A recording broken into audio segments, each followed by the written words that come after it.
Whitehall departments will struggle to cope with the daunting challenge of preparing for Brexit, the chair of an influential Commons committee has warned. Meg Hillier, who heads up the Public Accounts Committee, cast doubt over whether civil servants could deliver more than 300 projects and hundreds of new laws in time for Britain's exit from the bloc, and warned that non-Brexit-related business could be neglected by swamped officials. Her warning came as the government's spending watchdog published a briefing laying bare the scale of the task ahead, with much of the burden falling on medium-sized departments such as the Department for Business, Energy and Industrial Strategy and the Department for Environment, Food and Rural Affairs. The National Audit Office now reports said up to 1,000 pieces of secondary legislation need to pass through Parliament before exit day in March 2019, and Brexit officials had warned all departments there was minimal room to consider other statutory instruments.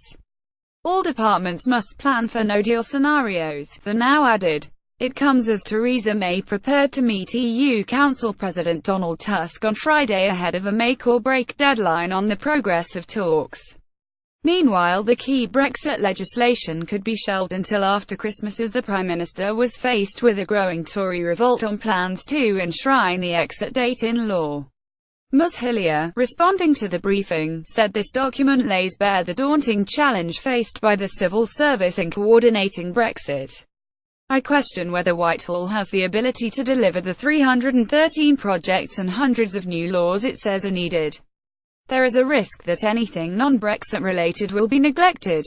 This raises the issue of whether DExEU, Treasury and the Cabinet Office are really doing enough to ensure government departments aren't overwhelmed, and can continue to deliver the vital public services we are all relying on, alongside a smooth exit from the EU.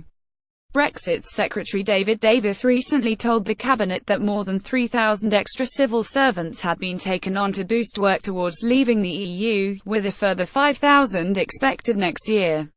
A government spokesperson said this report shows the good work that's been undertaken across the whole of government to support our withdrawal from the EU. Close collaboration between departments is vital as we negotiate our exit, and Whitehall is rising to the challenge. We continue to monitor the situation closely throughout the process to ensure we have the right resource, in the right place, at the right time. More about Brexit Whitehall EU reuse content.